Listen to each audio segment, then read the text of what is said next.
மேலும் அடுத்த 10 ஆண்டுகளுக்கான தமிழ்நாட்டின் வளர்ச்சி வரைபடம் லாங் டேர்ம் விஷன் பற்றியும் இந்த அறிக்கை பேசுகிறது. இதனால் இது ஒரு தேர்தல் அறிக்கையை தாண்டி ஒரு விஷன் டாக்குமெண்டாக மாறுகிறது.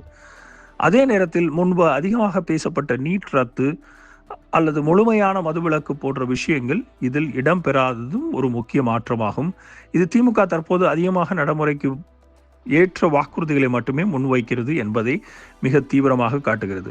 இந்த மேனிஃபெஸ்டோவின் அரசியல் முக்கியத்துவத்தை பார்க்கும்போது இது நேரடியாக ஆல் இந்தியா அண்ணா திராவிட முன்னேற்ற கழகமுடன் மோதலை உருவாக்குகிறதா அப்படின்னு பார்த்தோம்னா, பெண்களுக்கான நலத்திட்டங்களில் இரு கட்சிகளும் போட்டியிடும் சூழல் உருவாக்கியுள்ளது அப்படிங்கிறது தெளிவாக தெரிகிறது. ஒருபுறம் திமுக பண உதவி மற்றும் கூப்பன் திட்டங்களை முன்வைக்க, மறுபுறம் எதிர்க்கட்சிகள் வேறு விதமான ஃப்ரீபி அரசியலை முன்வைக்கின்றன அப்படிங்கிற அந்த பார்வையும் பொதுமக்கள் மத்தியில் எழுதியிருக்கிறது. இதனால் ஃப்ரீபீஸ் வெர்சஸ் வெல்ஃபேர் என்ற விவாதம் மீண்டும் அரசியல் மையமாக மாறும் வாய்ப்பு உள்ளது.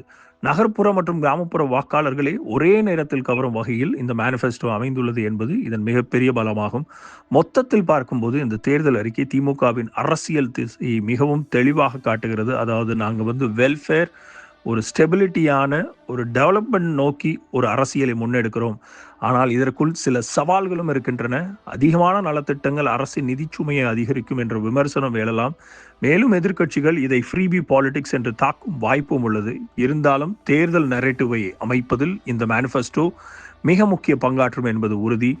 எளிமையாக சொன்னால் இந்த தேர்தலில் ஆரம்ப அட்வான்டேஜை உருவாக்கிய ஆவணம் திமுக தேர்தல் அறிக்கையே என்று மிக மிக உறுதியாக கூறலாம் என்பதுதான் நேற்றைய திரு மு.க. ஸ்டாலின் அவர்கள் வெளியிட்டுள்ள திமுகவின் எலெக்ஷன் மேனிஃபெஸ்டோ கூறும் ஒரு உண்மை. இந்த ரீல்ஸினுடைய முழு வீடியோ த லீடர்ஸ் தமிழ் யூடியூப் சேனலில் கண்டுகளியுங்கள்.